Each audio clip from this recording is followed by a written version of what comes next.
This is Unruly Scrubs. Definitely not a healthcare hero podcast. I'm your host, Tina, an ER nurse who sometimes pretends to be an ICU nurse. If you've ever cried in your car, laughed at the wrong moment, or questioned all your life choices in the supply room, you are in the right place. Now let's get unruly. We're having some technical difficulties. It's okay. I'm going to get better at it, I swear. Yes. I'm going to order a camera as soon as we're done recording is what's going to happen. Okay, so this is the third time we've tried to talk about this subject, but we'll see. Okay, so the shell of a person, I forgot already like where we were anyway. Sure. So basically just like at the core of us, who are we when we take off all of these things we put on, whatever we've labeled ourselves as. And then so for me it was like cracking that all of those layers or masks, depending how you look at it, and just going like, who is Sarah at the core of Sarah, and what does she do because it's something that she enjoys doing, that she's doing for her, not doing for anyone else, not trying to get a further degree. Like in my brain I always thought, well, when I get to like this point, like then that's gonna be it, like I'll just experience pure bliss, was like the lie I had told myself.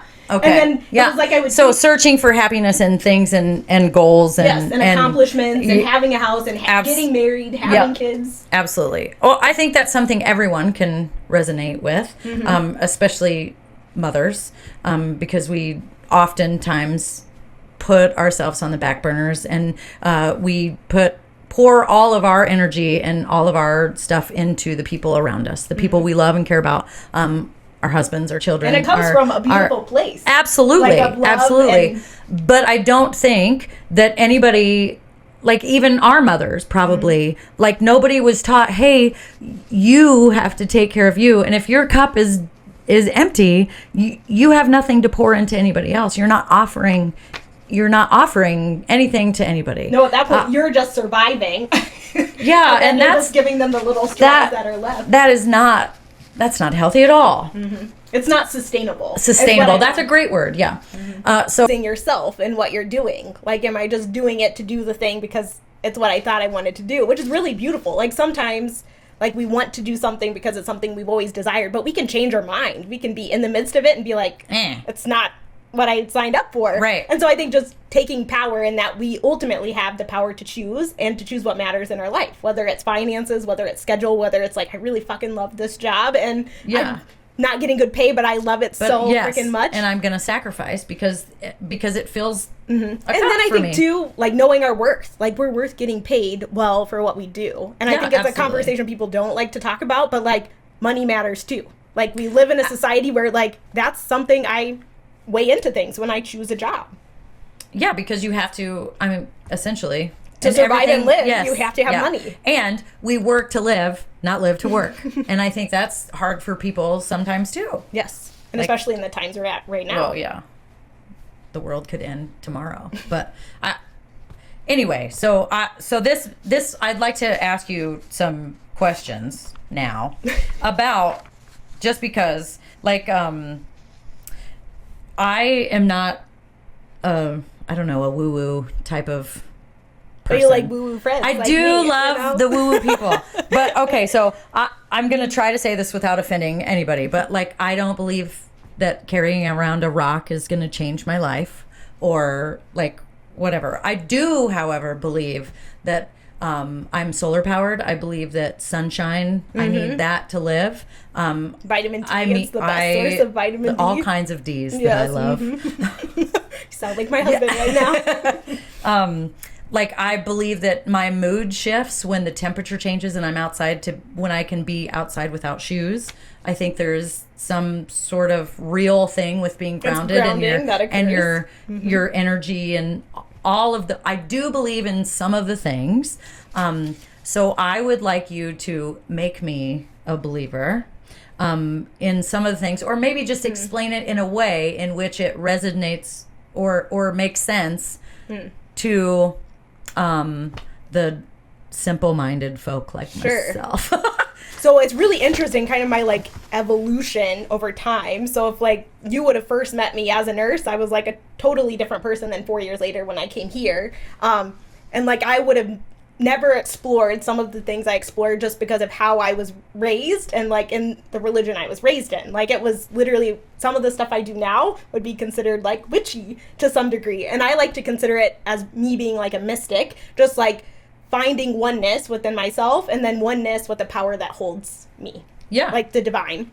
And I think it looks different for every person. Like for me, it's God, goddess, divine is what I refer to it as. Because I think sometimes in certain sects, it's like male or female. And it's like, listen, it's like this higher power that's holding us that we can't innately describe in any one like given way. And I think it looks really unique and different for each person. And then on the level they connect, I think looks uniquely different. So I think there's no convincing for me to do with people. I think like for me, I just had to be in a different state of mind to be open to it. And then for me, it's being really slow and still and intentional to feel it. And then I feel like once I could like feel it within me, then it was like, I fucking want more of this, because like that's where my aliveness is through that. Yeah. Like how I care for myself, how I move through the world, how I slow down and breathe, how like present I can be in the moment, how present I can be with patience, how I can take care of myself and how that matters, like how I can take care of the land and garden and animals and like that connection. To me, that's like where it comes back to. It's like,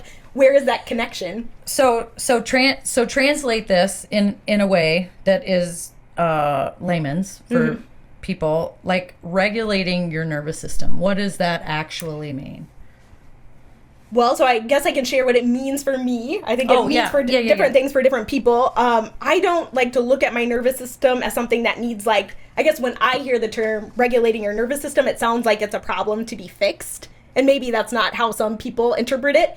In a lot of my training with Ayurveda, it's like, how can I just be with myself, how I am right now, and not try to fix or change anything? Like realizing the enoughness that exists in the present moment, which at times it's like a mess. Okay. Like at times it's like, oh, I didn't eat lunch today. I haven't gone to the bathroom. I've got screaming kids. My cat's howling at me. Yeah. Like it gets to be a lot, but it's like, how can I let that be enough? And then in that moment, be thankful for what I am able to do and experience. Right. Be thankful that you have screaming children. Yes. Across and then make a different choice. Like if I made a choice where I'm not taking care of myself, then I'm going to choose myself more often. I'm going to prioritize when I go to bed. And when I wake up, I'm going to prioritize movement. I'm going to prioritize time to just be really slow and still, even if it's uncomfortable to start. Like being curious and then being open to like sitting in discomfort. I would say those were the two things that were kind of like aha moments for me. Nervous system to me, when I think that, I think fight or flight. So always in a state of, are you fighting or are you running from something?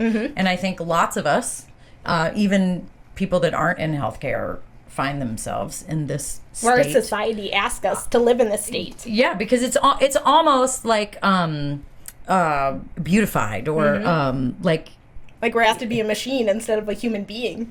Right, like the more you're doing, the busier you are, the more chaotic your life is. It's so strange, actually, when you think about it. It is. And so I think being curious about that, like, do I choose to believe that? Like, am I tying my worth to being productive?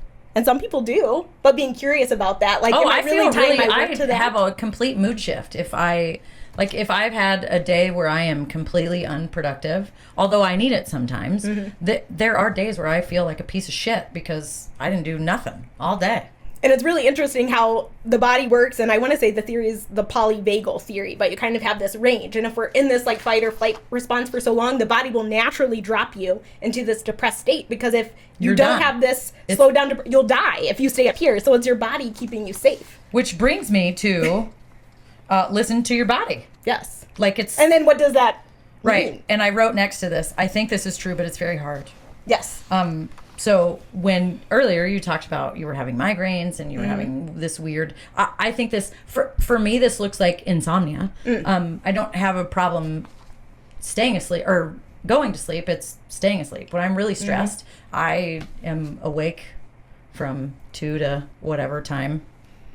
A lot. And I think that like I have learned to say, okay, this means I'm overstressed. I have to take some time and do, but it's hard. It is. Yeah. It's hard to call in and say I need a mental health day. It's hard to be like, oh, like, does the money matter? Because, like, I consider that when I call in or take a day off. Oh, yeah. And also, it's like, ultimately, at the end of the day, my health matters too. And I think as healthcare workers, unless we're prioritizing our own care and helping others, we're kind of like, yeah, what are we doing? We're feeding the machine. It's like, no. I think just taking a shift, and I hope, one thing I wrote down when I was journaling after your first podcast, I wrote, like, what would I tell Sarah, like, as a baby nurse? Like, at the beginning, if I could go back and tell her something, I would say take the breaks. Like, take the 2 15-minute breaks. I never did it. I would always feel guilty. I was like, oh, like, so-and-so won't take care of my assignment as well as me, or, like, they'll feel like I'm not caring. Like, take care of yourself. Sit down to eat your meal. Take 30 minutes.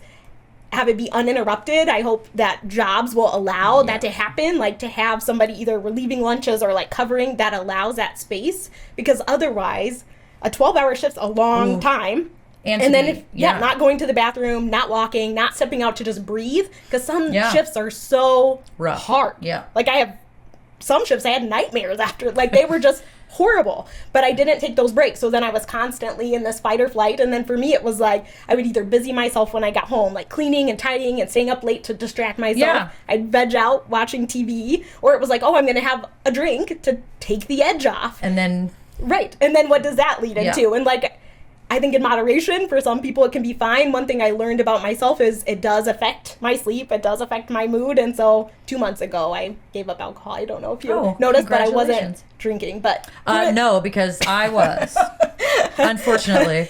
But for me, I just noticed the relationship I had with it and how I was using it. And so now I'm trying to find other strategies, like I don't need it to relax or feel comfortable. And Sarah's a lot, but like I have a good enough friends that can hold the allotness. I love your allotness. So yeah, please don't change. I'll try not to. Breath work. So the breath. I don't think this works. Sure. Do you want to try it with me and see how you feel afterwards? No. Okay. Okay, that's fine. But so I used to feel similarly about it. One thing I learned about myself is when I was breathing, I was just breathing through the upper portion of my lungs, whereas like a true breath, you should breathe in. And I'm inflating my belly like a balloon, which my mom always taught me to suck in, so I never took the deep breaths. And then a slow exhale out. And people were like, wait, you breathe in, but you push your belly out? Well, so if you're breathing deeply enough, it should feel like this. And so you're kind of getting down, for singers, like that diaphragm, like you really want the breath to get down into the diaphragm. So you're not really breathing into your belly, but it's the simplest way I can think about breathing deeply enough. And so that's one thing to do, is just to stop and just like focus on breathing. And it's okay if your brain's racing and thinking about other things, but like, can you just sit for 1 minute and just breathe? No. It depends. It depends. But here's, and I don't know if the world cares about this or if I should even share it, but I have a very, very short fuse. I don't know where the rage comes from, but there's female rage that exists within all of us. I can see red. Mm-hmm. And I described it one time as I get so mad, and it doesn't happen often, but when it does, I get so mad that I like feel like my body is on fire. Sure. And I like almost it's almost like I'm disconnected. Like I don't have the power to say, Tina, stop and let's walk away or whatever. Like it's kind of scary. Not that I'm like beating people up or whatever, but I will yell and scream and make a big scene if I am mad enough. Mm-hmm. And then of course, as soon as that is over, then I am just consumed with guilt and because I'm not like that normally. But yeah, a lot of emotion here. Mm-hmm. Like, and sometimes it's bad. I think that sounds horrible. Probably most people can relate to that. Like I have this rage. How I was raised is like, you shouldn't be rageful, or that way you're like sinning, or you're not having good control of yourself or your emotions. And I think that's a very like maybe masculine approach to things. But one thing I've learned through some of my yoga studies is like feminine energy and power is like all over the place. Absolutely. But that's why it's like so cosmic and powerful, and yet at times like really scary. And so I think it takes like truly knowing like all of that exists within me, and just really consciously choosing what we're doing. So I feel rage, and when I feel rage, what feels really good to my body, and I think about like completing a charge. So if we have this circuit where we're like feeling this sort of way, but we don't activate it and we push it back down, for me, I just kept pushing and pushing and pushing, and then it would come out like this beast of like what just happened because I pushed it down for so long versus completing this charge. And so one therapist taught me like screaming, like how beneficial screaming is. And of course it scares the shit out of my kids. So I got a screaming pillow that you scream into when you literally can't hear me. Mm-hmm. And so that I really like. I don't have one that you can't hear me, but... Well, people can hear you scream. They do. So screaming's really good. Just ask them. Pushing a wall, like literally pushing to the point where your face is red and like I imagine being like... you're going to move it? Yeah, like I'm going to break a wall. Yeah, but not break it. Yeah. Just... Yeah. But that feels really good. So I think for me, it's like bringing awareness to how I feel and then not judging it. Just like, well, that's how I'm feeling in the moment. Yeah, but how do you bring yourself back from that? Like, once you get there, how do you, like... And sometimes somebody's asked me before, like, can you stop and, like, step away? And I'm like, if I could do that, I would have done that already. Thank you for asking, but... Well, I wonder, could you have somebody there who could ask you that question? Oh, I don't know. I don't know. Like if I'm really mad at my kids and they say, "Mom, can you step back?" I don't know. Yeah. It's a good question. But you always have the choice. And so usually, like for me, I would hardly ever like yell at Doug and the kids. Like I rarely do it. And one day I was like, I just want to try it out. So I did. I wouldn't recommend it. But but I did it. And at the time... Did they know or did you want... No, I probably should have. But one of my therapists had said, well, the safest place to practice, is with the people you have the closest relationship with. So I took it and ran with it. Just probably not what she meant. And had the kids crying. Doug comes home and's like, what is happening? And I'm like, yeah, I tried out the yelling. It clearly didn't work. Not like I wanted it to. And then, of course, I had that guilt afterwards. And so then in my brain, I'm like, okay, so I'm going to notice when I feel this way. And I have a choice of what I do with that. And so what I choose to do now when I'm really worked up and stressed, and I can notice that within myself. So notice it before it's topped off. And so I think about it as like dating myself. Kind of when I went back to like the shell came off and like, who is Sarah? I came back to like learning who I am and my tendencies and knowing some of it isn't me at the core. Some of it is like conditioning is a term you use, but where you've learned it or you've seen it. And so you just do the thing because that's what you've seen and known. Yeah. But just knowing like, I don't have to choose that. Right. Like there's another choice. So now when I find that I'm really stressed out, I just need to tell everybody, hey, I'm really stressed out and you don't need to push my buttons. If I'm asking you to do something, I would probably do it. And then sometimes you'll make that choice and sometimes you'll decide to yell. And then I just find like, I just try to bring more awareness to what I'm doing and more presence in the moment and checking in with myself and then communicating it, which can be really uncomfortable, I think, at first. But now it's like my kids are like, oh, that explains a lot. Or I'll say, you need to go to your room. I need to go somewhere separate until, I feel less this way. And then I can evaluate it and have a conversation like from a different place. Yeah. But I think there's nothing wrong. I think there's just like bringing awareness to the choices we make and then being really conscious in what we're choosing to do. So you're saying in those moments of my rage, this breath work would calm me the fuck down? It might. For me, it's something that helps a lot. Because I'm wondering when you feel that way, like, are you really breathing? Probably not. And so some of the activation you may be feeling in your body or that fieriness could potentially be a lack of oxygen. Possibly. Yeah. And so slow, deep breaths is one option. I like square breathing. That's one I share for patients. So you think about a square. So usually I do 3 to 4 seconds. So I breathe in for 3 seconds. And when you get to the top, you'll hold for 3 seconds. And you breathe out. And then when you get to the bottom, you hold for 3 seconds. And you just repeat that. So for some people, it can be nice. Because then in your head, you're like counting. So if you're like, then you're like taking your mind to a different place. Yeah. And then a simple way that breath work works for some people, I think probably most people, but I trust people to know what works for them. But we have a vagus nerve. It runs from our throat clear down to our pelvis. And the simplest way I think about it is it's kind of like the body's fire alarm system. So it's like really important because it tells us when we're in dangerous situations. It tells us when we're having severe pain. It releases these endorphins so we don't experience pain to the fullest degree. But what can happen is over time, if we're like always in this fight or flight response, or if we have chronic pain and we've dealt with pain for so long, it almost becomes like desensitized, or in some people like hypersensitive. So even like the tiniest bit of anything just like causes it to shoot off to where we're like in this state of just almost like chaoticness is what it can feel like. And so one way to help regulate it, or how I like to think about it, is bring a sense of like safety and security to the body. Is like, I'm sitting here and I'm taking care of you and I'm focusing on breathing because I know how important it is for me to breathe.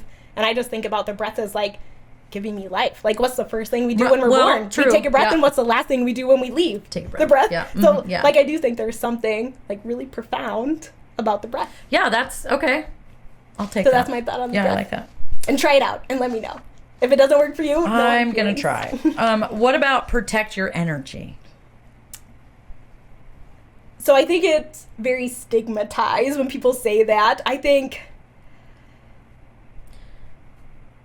for some people, like, it means something. But to me, I think ultimately, like, you decide the relationships you're in and the relationship you have within those relationships. So I think it's like bringing the power back to like I'm making a conscious choice. Like, sometimes we're in relationships and we're just like doing the thing for whatever reason, and then is it depleting, is it filling our cup, or is it like neutral? And so I think being curious about the relationships we're in, and like, I don't know, how do I feel after I spent time with that person? I feel like I've been around people before where I get a weird vibe and I'm like, I just don't really like, not that I don't like them, I just don't like the way that I feel when they're around. Yes. And I think that's like an innate wisdom in most of us. Right? Like, if you get this kind of like, and then also one thing I've learned from therapy is a thing, it's called overcoupling. So sometimes we'll meet a person or we'll walk into a room and a certain smell will like trigger something that's happened in the past. So like sometimes it's so nuanced within every person, but like sometimes it's really not the person. It's like that trigger that reminded us of something else. And so that helped me to be more curious in some situations, because some of the things that my body was telling me was that occurring, but not in a bad way. Like, well, right, yeah.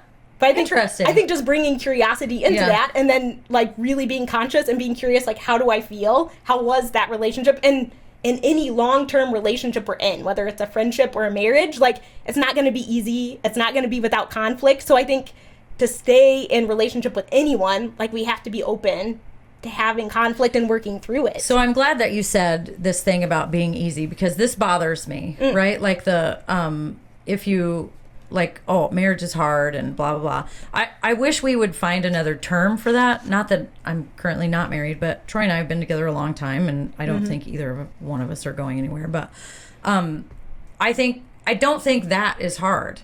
What I think is hard is being open and communicating effectively. And so I think if you're doing all those hard things, then marriage is really easy, or relationships are really easy. But I wish we would find a different term for that. And I think honesty and communication and I think a lot of it for me comes down to like knowing who I am, because unless you know who you are, how can you be in true relationship with another person? Because otherwise you're like this version of whatever. Yeah. And so my younger self in relationships would mold to what I thought that person wanted. And it took a couple of bad situations for me to get to where I like really focused on who I was, what I wanted out of life. And it wasn't until I really poured into myself that I found my person. Yes. Yeah. And not that my other relationships didn't, I mean, they taught me, and I got some great things out but of he those was able things. to meet but Tina, being authentically Tina, and he without trying to mold or change. Absolutely. Yes. And I think the people that I'm around now, like my relationships that I'm in now, I am me, and they allow me to be me. And I think that's why, like, it's just great. I love it. I hope that everybody has that moment in their life. I hope it's not in a cocoon crying. I hope, I mean, I hope it's easier than a meltdown or a and relationship also it's like, that goes awry. But I think it's beautiful. And I think if we what we're doing every day in healthcare is hard.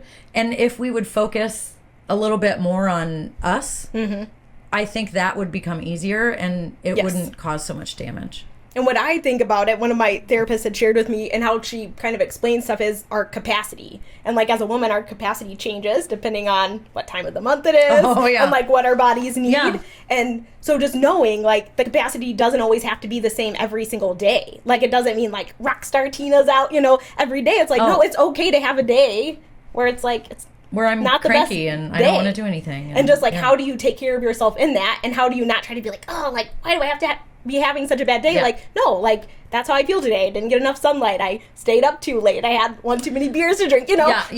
Bringing awareness into the equation. Yeah. And then choosing something different. And then just being really gentle with yourself where you're at already. Because I think for me, on my, like, I guess I don't want to call it healing journey, but other words aren't coming to my brain. Yeah. It was like, everything else, I was that, like, fad diet person. Like, oh, if I do, like, these 10 things, then I'm gonna, like, just have my life, my poop in a group, you know? And I would do those, and I could do it for 3 to 4 months, and yeah, I'd get a certain size or feel a certain way. Yes. And I wasn't enjoying my life. Right. And so for me, it was, like, really subtle shifts, which is what I love about Ayurveda, is, like, how can I be really easy on my body? How do I treat myself as if I'm not a problem? Like, nothing's a problem. It's just how can I be easier on myself? Yeah. Make choices that are easy that help me to feel a different way. Give yourself some grace and yes. Because, like, what do we do for our patients? Yeah. The same. Yeah. So, like, what about, like, where am I in that equation? Yeah. And so, yeah, for me, it wasn't these, like rapid shifts. It was subtle. Like this. I love this. Okay. So tell me, is this, I called this, sounds fake, but okay, I need it explained to me. Okay. Somatic therapy. Sure. I actually looked into this. Okay. And it seems almost like it can't be true. But I feel I'm kind of on the fence on this. Well, so I'm curious of where you looked into it and like who teaches it. So it's, to me, somatic's a very broad term. And when I think of somatic, I just think about like a mind-body connection. So for me, I used to just 90% of my life I lived in my head. Right. And it was there like setting these goals and setting these things, but I very rarely like checked in with this part of me. I was just pushing and then often bypassing my body. And so what I think about somatics is kind of like turning down all of that in my head and like allowing myself to feel. And at first I couldn't feel anything when I did somatics. It was like, what do you feel? I'm like, nothing. So that's something. So I'm referring to like it's almost like massage, but they're like pressure points and they put you in weird positions and it almost looks like a deep tissue massage, but slower. And then like people have like moments where they start crying or like a release of whatever it is. And I think, and I don't know if anybody around here does that. I asked one of my other hippie friends. Sure. I love that. And she said there was a lady that was starting to, but she wasn't, she like just moved here. And so I don't know, but. So yeah, I guess when I think of somatics, it's a very broad term, and I don't think it's like necessarily massage. For some people, it's breath work. Like breath is a way to connect to our body. It's dance can be a way of like, and I think that's why I gravitated towards that initially in nursing. It was like unconsciously the somatic thing that I was doing, because then I didn't have to think about anything. I was just following, connecting with somebody else. They were making all the decisions and choices because I was like burnt out from doing it all the time. So yeah, when I think of somatics, I think it's like so much broader than that. Do I believe that something like that can work for some people? Yes. Do I think it's for everyone? No. So bullshit. Ish. I think for some people it works. I think for everyone, probably not. I think it depends what state you're in. I think it depends on the practitioner you're with as well. Often it's requiring like this deep connection. So I think like some people who haven't experienced touch in a while, like if you experience touch and you haven't in a long time, like will your body feel something? Probably. Yeah. Probably because it's been touch depleted, you know? So I think for some people it works. But I think just being really conscious in choices we make and then like curious. Like sometimes I'll be like, well, that sounds kind of cool, but like a little weird, but kind of cool. Yeah. And so like, am I going to try it out or not? I don't know. I'll try anything once, I suppose. And so that's a lot of the work I've done. That's how I've tried it out. And some I really love, some I'm like neutral about. And then there's some I'm like, nah. Tell me something that you were like, no. Well, so initially, but now I'm more open to it. I think I just wasn't like ready, but it was like being witness in my fullness in front of like strangers. So I flew out to Santa Fe, New Mexico, and there was like this rave and all of these people just dancing and raving, and I knew one person there, and which was so out of my comfort zone. But like I jumped in this pool of water and like did everything that Sarah wanted to do, which is like extra and a lot. Yeah. And then was just witnessed in my allotness and not asked to change, not asked to tone it down, not like, why did you get in that water? Oh, yeah. And then, so I think for me, it's just like, just at first being I couldn't seen. have done it. Like at first, if I would have done that, it would have been performative. It would have been like, oh, I'm doing this thing because like that's what I want to do. And I would say some of the practices initially, to some degree, had this element of performance, but it took me doing it and then checking in with myself and like, how did I feel after I did it? If I felt depleted, I was probably performing, versus if I left and I either felt like tired and had this deep rest, but then was energized the next day. So I think it's just bringing like awareness into it. Because I think there's no one size fits all. Like I think it's really unique for each person, and it's like being curious and adventurous enough to figure it out. Yeah, but at the core, it's coming back to yourself and figuring out what you like. And maybe it looks weird to somebody, like, so what? But if I fucking love it, great. Good for me. Because that's all that matters. Yeah. Well, not all that matters, but it is very important. Very important. Mm-hmm. What about aligning chakras? Aligning the chakras. So I think about that like energetically, mostly like symbolic of the different like centers that exist within the body, and then just bringing attention or awareness to it. I guess what comes to mind when you say that is more so like Reiki. I don't know if you've heard of that. It's yes. like a type of energy work, and usually it's hands off, but they're like hovering above you, and it's they just do it like and I don't know. I did it one time. My eyes were closed, so I'm not really sure what they do, but I did feel way better afterwards, and I did sleep really great that night. And I do believe in like, so the nurse in me is like, that's a placebo. Like it was in your head that it was going to make you feel better, and it made you feel better. But I know, don't come at me, please, people. Because I do think there's some truth to. I think there is a scientific explanation for a lot of this stuff. Well, I think a nursing one exists, which I don't know if you ever taught this. Have you heard of healing touch? I want to say that's like a nursing founded type of energy work. You'll have to look it up. But I want to say it's healing touch. But just like think about it. When somebody comes in a room and they're like looking at you, or they're clear across the room, like telling you something. Absolutely. Like I'm here. I can tell. Can I check your pulse? And then absolutely. Like, they're taking the time to make eye connection, to touch. Absolutely. To connect. Yeah. Like, so it's like. What's the key word here today? Connection. Yeah, for real. And so I think it's like considering that. Like I think of energy as being a connection. Yeah. And so however you connect, and we all are wired a little bit different. So it's like finding that connection that works. I think there's no like right or wrong. I think yeah. I like that. Mm-hmm. Okay, so tell me if this is bullshit or beneficial. Are you ready? Sure. Detoxes. And I mean like a parasite detox or a liver detox, or I put myself through a sugar detox every once in a while. And I how probably do you feel? do for one. I think it works. Mm-hmm. Like I think it was hard, but I do think those things have a little benefit, but I don't. You're like studying that stuff. Sure. And I think just the approach with Ayurveda is very different, and it's like easy. Like, how can I be easy on myself? Like, if I literally feel like, oh, I got these headaches and I feel like shit, and like, we already are so hard on ourselves every day. Like, do I need another thing to add on that's hard to try to fix myself? Yeah. Like, and some people do and choose that, and great. If it works and you feel good, do it. For me, I've done similar things. I've done tons diet-wise. I did the HCG diet. I did Atkins. I did Weight Watchers, like all of these things. And I'm great at following rules. But I was just adding another stressful thing to the equation. And then I was like scared to go out and eat with people. Yeah. And then when I was in community, I wasn't enjoying it because I'm stressing about my calories and my numbers. And it's like... Too much. Life already asks so much from us. Yeah. Like, how can I just be so... easy and gentle on myself. Yeah. So do I think it works? I think it works for some people. I think being really aware of how you feel when you're doing it and how you feel afterwards, and being really conscious. And then I think also, like, what other medical conditions do you have? What medicines are you on? Because it can fuck up some shit. Yeah. So it's like being really conscious, because I tell people just because it's over the counter or just because like somebody's selling it, like we really need to decide is like what am I putting in my body and what are the potential effects. Because just because it's easily accessible does not mean it's safe. Right. And so just being really aware of that. And not afraid to tell your doctor for like, hey, I want to try this thing. Like maybe sit down and have the discussion with them, you know, so you're all the same.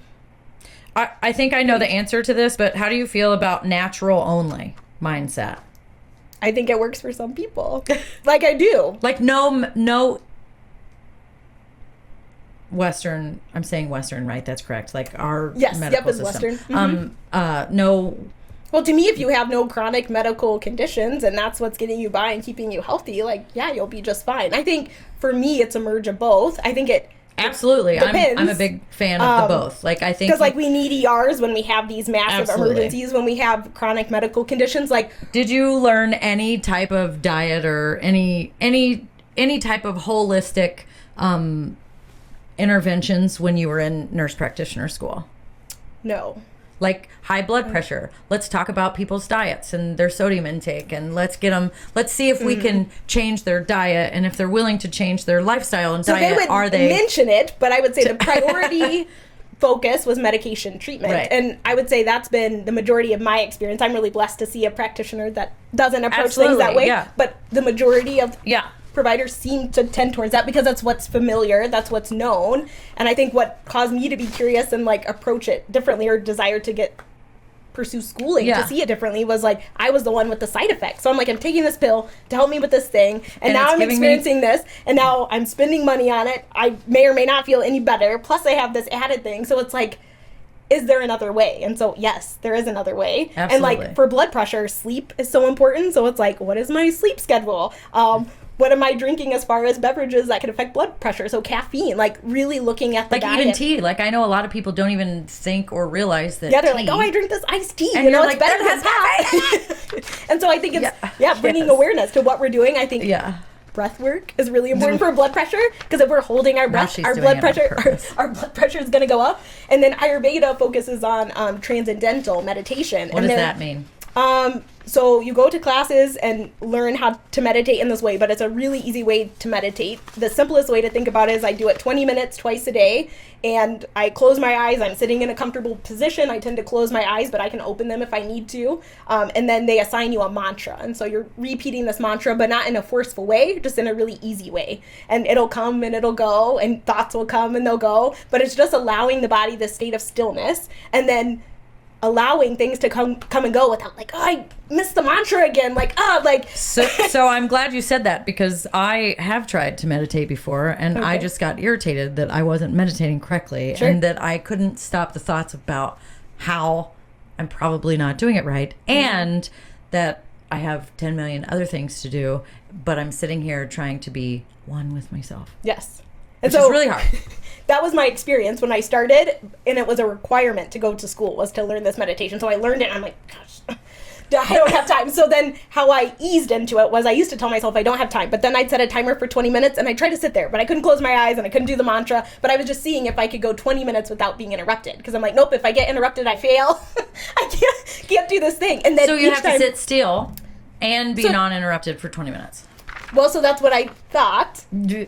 For me, because I'm very much about like doing things like right. Yeah. And then the nice thing is there's like an app we can tune into every hour, and they're like, no, like if you've got an itch, and if you've got to lay down, like sometimes I'll be meditating and I'm so freaking tired and I can lay down. Sometimes I'll fall asleep, and just like letting whatever comes without trying to fix or change it. And so I noticed through doing that just how much more still. I'm sorry, but that seems terrifying to me. Sure.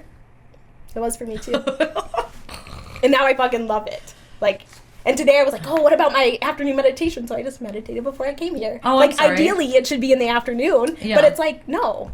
As long as I find time and I do it, like, that's enough. So for me, it's like learning, like, to just let stuff come. Like, things come and go. Yeah.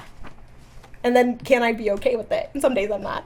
And some days I am. But the more I allow myself practice to experience it. Do you think that so obviously you're happier. Mm-hmm. But do you think you're a more positive person, a more positive influence on your family? Do you think you have a more positive presence since you've been doing all of this? I would say I have a better relationship with myself and knowing of myself. And so I think that allows me to be in better relationship with others. Whether or not it influences them positive or negatively, I think it varies. But I think it allows me to be more present with myself. And then, have better relationships through that, if that makes sense. Yeah, so positive. I mean... Yes. So I think, yes. And also it's, like, so nuanced. Because anytime you're in a relationship with anyone, it's like, well, how was, like, their day? Or what are they going through? It's like... And not trying to fix or change their day, like allowing them as a human to have their own experience, because we don't all have to have the same experience. Right.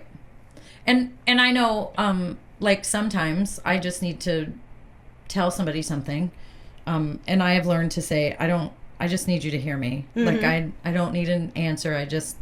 And sometimes I'm like, I need you to help me. Yes. Like I'm telling you because I need help figuring out what I'm feeling or what I'm doing or whatever, like help me.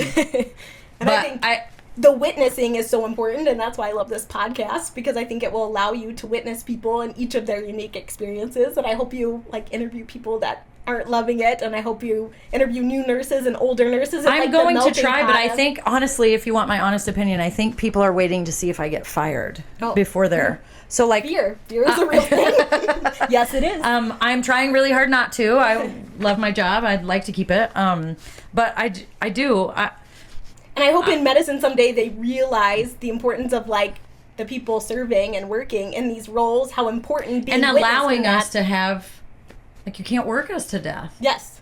And it's okay to not pick up extra. Yes. It's okay. I think we work in jobs that often like glorify that, like, oh good, you're like coming in, you're helping the team, and the people I really love are the people who are so good at taking care of themselves. Like, nope, I'm taking the day off. Nope, I'm not coming in. Yep, I'm like, sorry, I can't go do that. you. I used to not feel that way, because I used to be the one who was like, what do you mean you won't come in? Like, I come in. Yeah.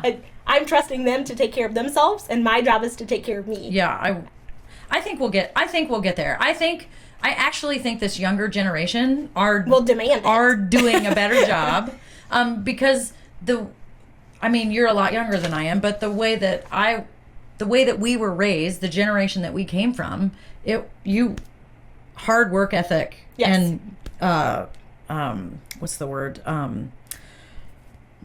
Loyalty to whatever job. Like, you're not a job hopper, and you work hard and you stay there for 40 years, and like that's what we came from.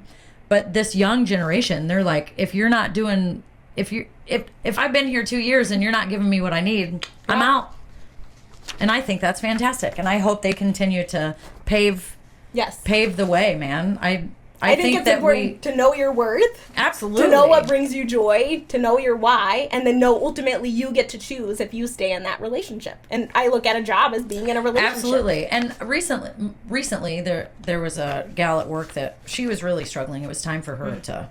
And I said to her, if this was a relationship, would you stay? Mm-hmm. And she said, no. Yeah. I said, why are you still here? Yes. Find another job. And then just really owning your, like, choice. Like, if you stay and you hate it, like, why are you staying and know why you're staying? I really honestly think that people don't realize how miserable they are until they're out of, like, because it's comfortable. It's easier to stay in an unhealthy... Well, it's like what you know. Because it's what you know, it's comfortable, right? Yep. Than to be uncomfortable and go through the unknown and all of that. Ugh. Yes. We've gotten really deep. I hope we're not too deep. Anywho, colonics. Okay. And gut health. So I've never done colonics. They sound aggressive from what I have heard from them. I guess, what do you think of anything of colonics? You've done them. Well, no. Okay. No, I haven't, but I don't know if you remember, this was a big thing probably 10 years ago. Maybe longer. Maybe it was before Preston. I don't know. It was like the stars were doing these things, right? Where they suck all your poop out. Yeah. Because that's what I think about, is they like flush it with I say it's some type of water solution and then flush so we have lots of med spas around here, and one of the med spas in town is bringing back the colonic. Oh, I wasn't aware of that. Okay. And I was talking to the gal that owns it. And I was like, how much weight can you lose if you... Because really... Well, none. Just whatever the shit... Let's be honest.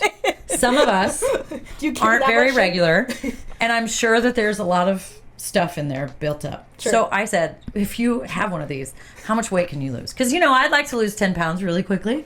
And She laughed. And then she said you would actually, she said like she did, I think she did 2. Okay. And I think there's a regiment. You can't do it like 3 in a row because it's bad.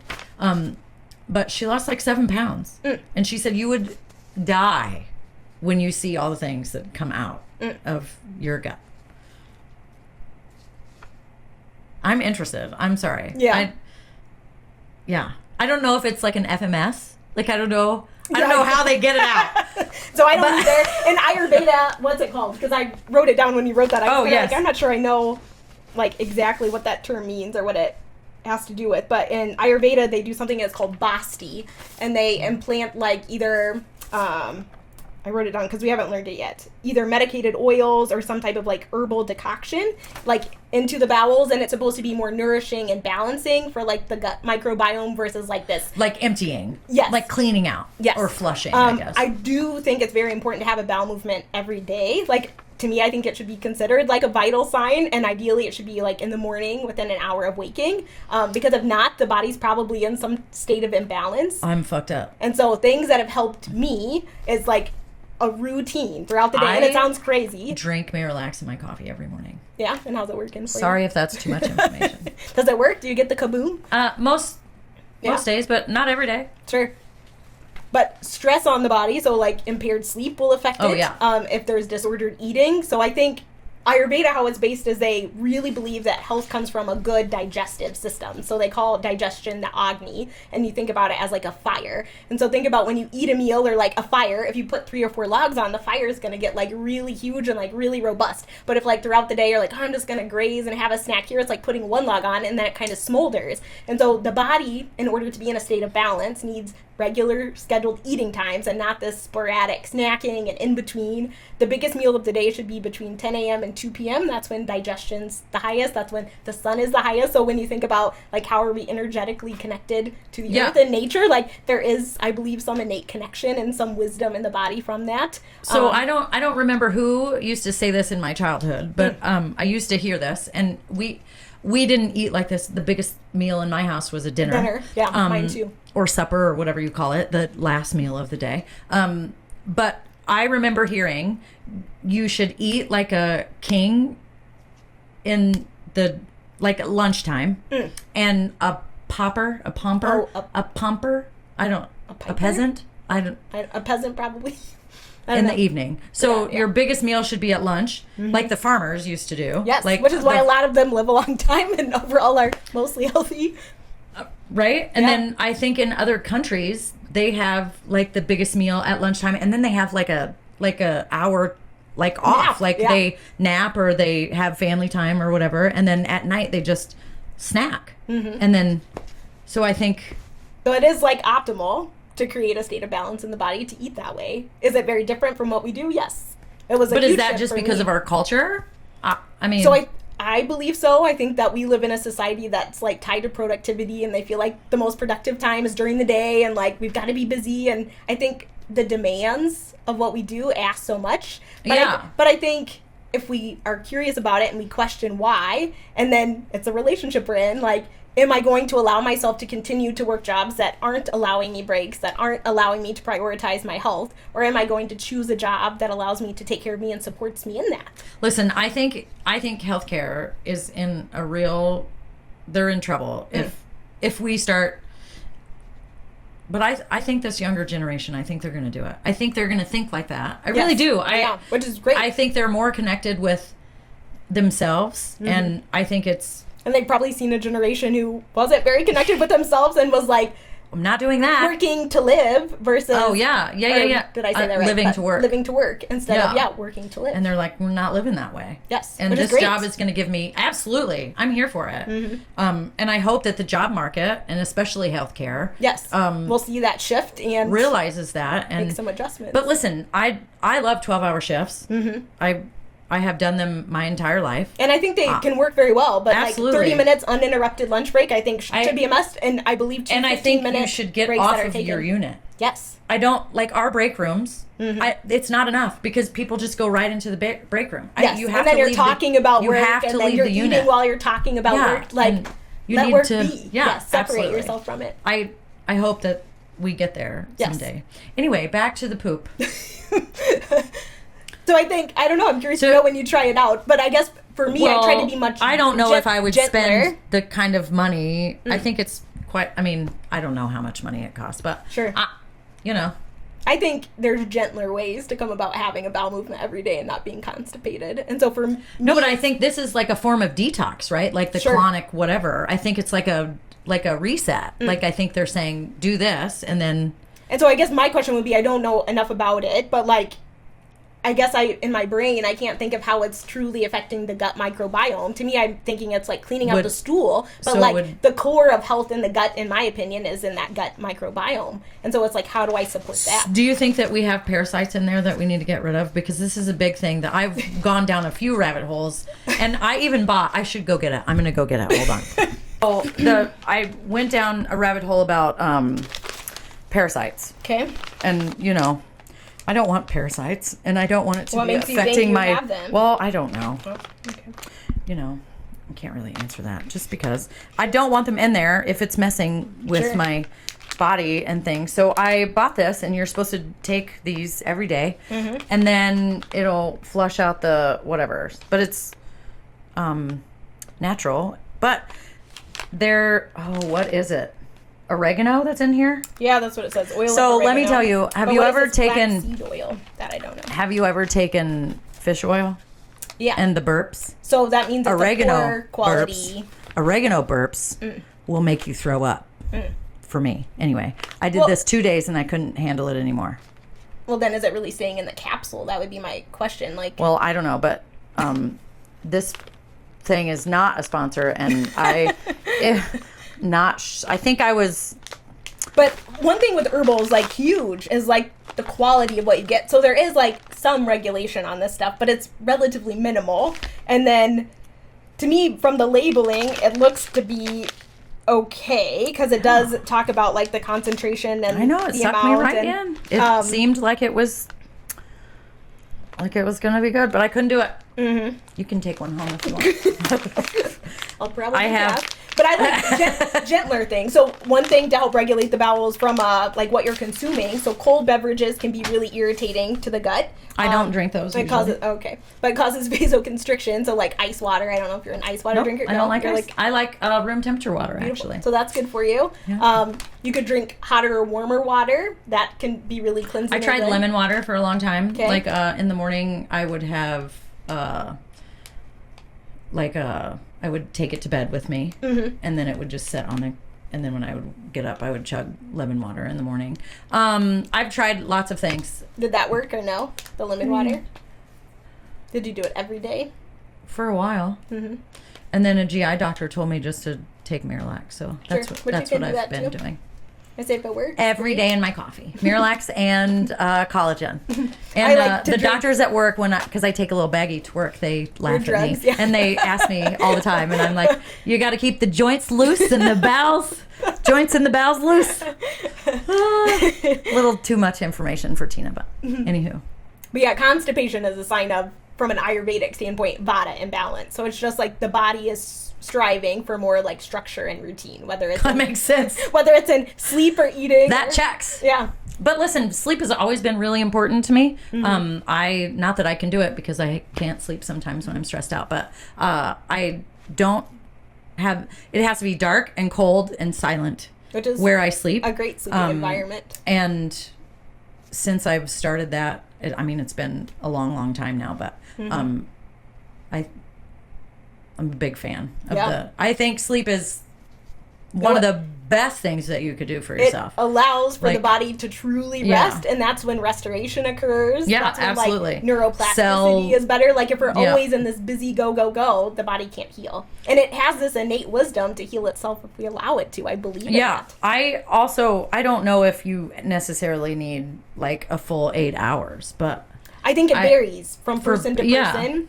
yeah. In Ayurveda, the time that you go to bed and wake up matter. So just like basically in Ayurveda, the simplest way to describe it is it has 3 energies that are predominant, and they exist in nature, they exist within the body, they exist within the day-to-day routine. But there's Vata, which is like air and wind, there's Pitta, which is like the fiery season, and then Kapha, which is like heavy and really grounded. And so ideal times to go to bed would be during the Kapha time, because after the Kapha time, then it gets into Pitta, and then if we're awake during the Pitta time, that's why we're like, oh, it's 11, and I've like got all this energy, and like, yeah, hey, you're that in the makes Pitta sense. season of the night. And then why they also encourage waking up before 6 a.m. is so you're in the Vata period at that point. But if you get into that like 6 to 9 a.m., you're in the Kapha. So if you're like, oh, like I'm just dragging and I've got a headache and I just can't get going, like 6 to 9 a.m. Yep, is like the heavier period in the morning. Oh, so it's like ideally for most people kind of trying to wake up before 6. So for me it's 5. It's like my sweet spot, and I try to have my butt in bed at 10, but sometimes it's 11, and then usually I notice. Getting up every day at 5 a.m. sounds horrible to me. But when I work when I'm the supervisor, I have to get up at 5 because I have to be there at 6. How do you feel those days? Any different than the other days? Oh, no. I mean, not that I've noticed. Sure. Some days more tired than others, but yeah. Mm-hmm. Maybe I'm not paying attention. I'll try That's to pay okay. attention. Yeah, just be curious. Don't try to change it. Just like notice. Like, oh, did I feel any different those days, or do I not? And I think there's no like Doug. He swears that he like his optimal time is 7. Like, and Doug swears by that, and he tends to go to bed a little bit later than me, like 11 or midnight. That's like his sweet spot. So like if he sleeps past 7, then he's not in a good place, or yeah, so at least till 7. Usually he wakes up between like 7 and 8. Yeah. That's like his sweet spot. So I think for some people, maybe energetically, there's a different time, and so it's like bringing curiosity to the table. I gotcha. Like what works for me, but based on Ayurveda's teaching, that's what they recommend, and for me, it works. It was something that was really profound. Essentially, like Ayurveda is just like mind, body, and soul connection. And yeah, basically learning to know yourself and the ins and outs, and then how you relate to like nature and the season. So like my body needs. But how are you going to bring this into like practice? So I've already implemented some stuff, but most of it is just lifestyle changes, like talking about what's your sleep habits and when do you tend to go to bed and what are you doing prior to bed? Because often if we're not like showing the body that it's time to be restful and we're like watching TV and listening to loud music. I really like the way that you explain it though, and I think that's important. And we all hear, oh, sleep is important, but does anybody ever say, oh, there's 3 stages of whatever? And why aren't doctors doing that? It's so mysterious to me because it's so simple. It's not something you're taught. Well, and I think for me, I like have come about the wisdom, and I've like it's been my medicine. So that's why I want to share it with others. And like I said, I don't think anything's a one size fits all. Like I do think probably with Ayurveda, I haven't delved like super deep into everything yet. Yeah. But like, is it totally fit for our society here? Maybe not, because I think that we probably live very different lives here than in India. And also, it still holds this like wisdom that I think is worth trying out and exploring and seeing if it works for us. And what parts for here or wherever you are at the time, what parts can you bring into?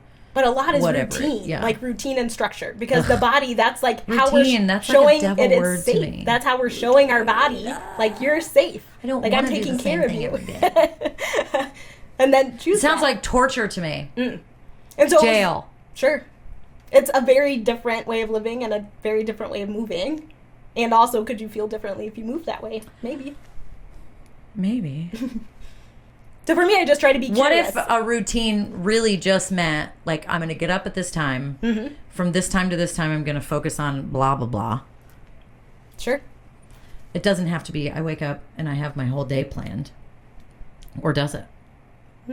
I think it probably varies from person to person. I think some people really need that structure and the plan to have a sense of safety, and then I think other people it's really stressful because then if we have this plan and it's not going according to plan, it really bothers me fighting it. So I think it depends on the person. Like some people need the plan for that safety and like comfort, and some people it actually is something you're just fighting, and so it's like, why are you choosing to fight it? So I will, like, okay, on a productive day for me, I'll say, okay, I have A, B, and C that I have to get done today. Mm-hmm. I would like to also maybe get D and E done. Sure. Right? But I don't want to be like, oh, I'm doing this at this time and that at that time. No.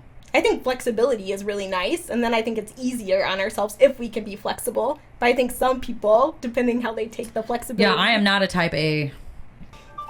Oh. That was their prep reminder. Time out. Yes. That was if I got talking too much. I think we've answered. Do you miss the chaos ever? So that was tough. I actually wrote about it when you sent me the questions, and I was like, yes, at times I do. And then what I wrote, and I was like, man, this is so true. For a long time, I mistook adrenaline for like aliveness, for like feeling alive. Like it almost took the adrenaline for me to be like, I'm fucking alive. Yeah. But I think that I was confusing like that survival mode for like my purpose. Like I think I was like connecting that. And so what I'm learning and slowing down and being more intentional and taking time to meditate and taking time to take care of myself is like peace can bring its own kind of aliveness, but it's like it's just very different. And at first it's really uncomfortable because it's something so different than anything I'd ever experienced before. And so the first job I took that wasn't like high adrenaline, high pressure was when after I worked at I won't say where I worked, but where I worked at a critical care hospital as a nurse practitioner. I was traveling, I was staying in a hotel, I was missing my husband and kids. It like took a toll on our relationship. And so I had to make a different choice. I loved the job, but it just was not the right fit for our family. And so I came back and I worked men's health, which was like not ever in the cards for me. I'm like, what am I doing? I forgot about that. Yeah. Yeah. And so it was really slow. It's really easy medicine. It doesn't take a rocket scientist to do it.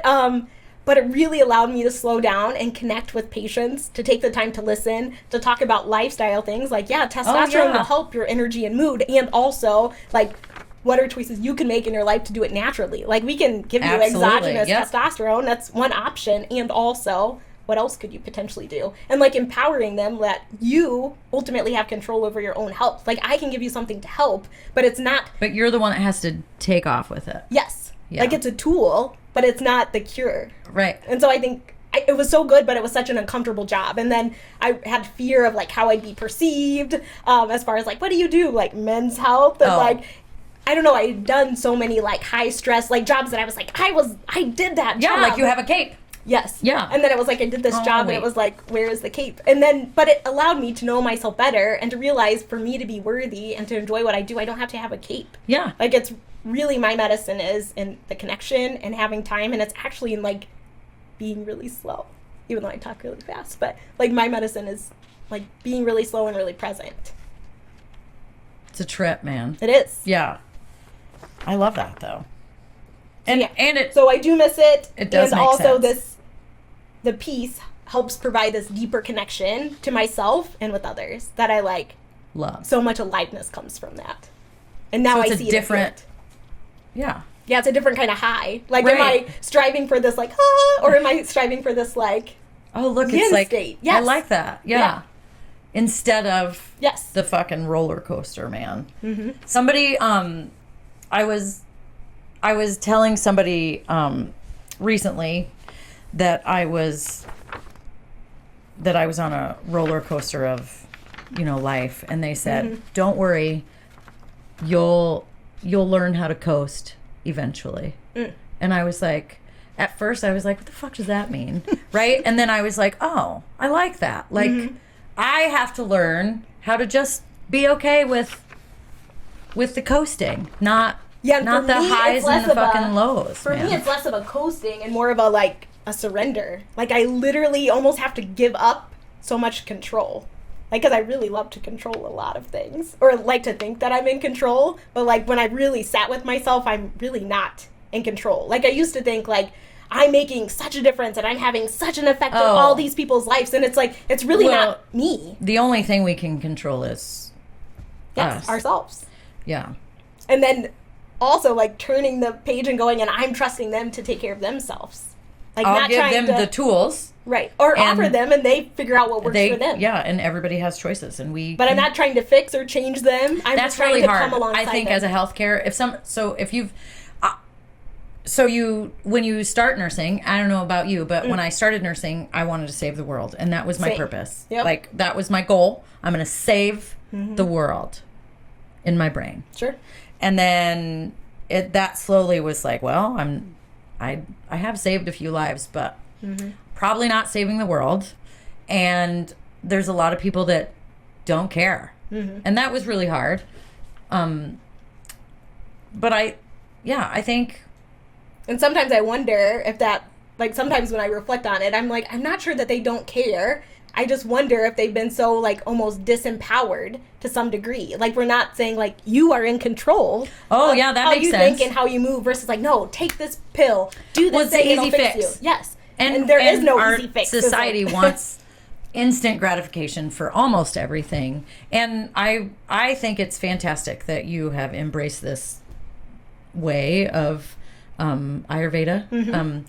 And I think, I hope that more clinicians do it, and or they can refer people to come see absolutely. me, and then it becomes okay. Because I think it's important for it to kind of for who's sharing it to relate on some level. Absolutely, it's really easy to be like, oh, this pill works, but how many of us have really taken that pill that we're prescribing to them? Like, have you walked the walk, or are we just saying, well, somebody taught me about this drug, and so now I'm going to tell you? Or like, and I get free lunches every Tuesday if I sell this drug. And I think that shifted a lot in the last several years. There's been a lot of shift from that, but it's like really being curious as providers, like the information I've been given.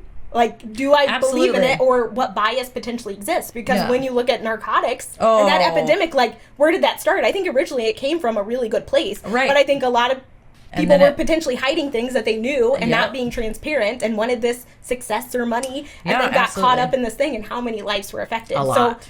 So I think it's really important as nurses, as healthcare professionals, providers, like, we need to be continually curious of why we do what we do, and like speak up of like if we know a different way. Like, otherwise we'll just all keep doing the same thing and stay comfortable. I agree. I hope that we shift to that, and I also hope that we shift to that it's okay for life to be messy, and it's okay for us not to, but we have to talk about it. Like, yes.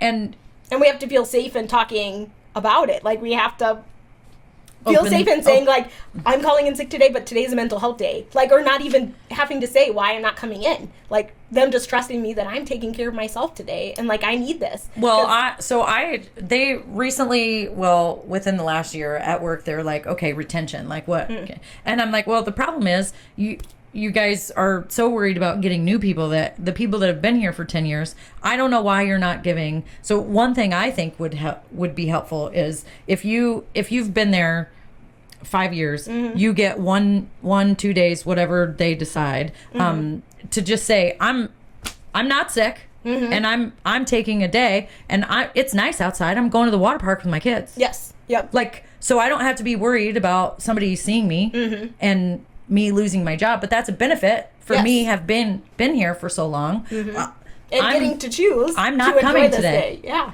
You know? Yep. Like, I'm sorry, it's going to be 100 degrees. We're going to the water park. Wouldn't that be great? It would be great. But yes. I think little things like that, if we allowing people to be human instead of a machine. Like, I'm not a machine. I'm human. And if in my brain, I'm thinking about wanting to be at the water park with my kids today, but I'm at work doing this thing. Like, and how much am I bringing to the table that day? Yeah.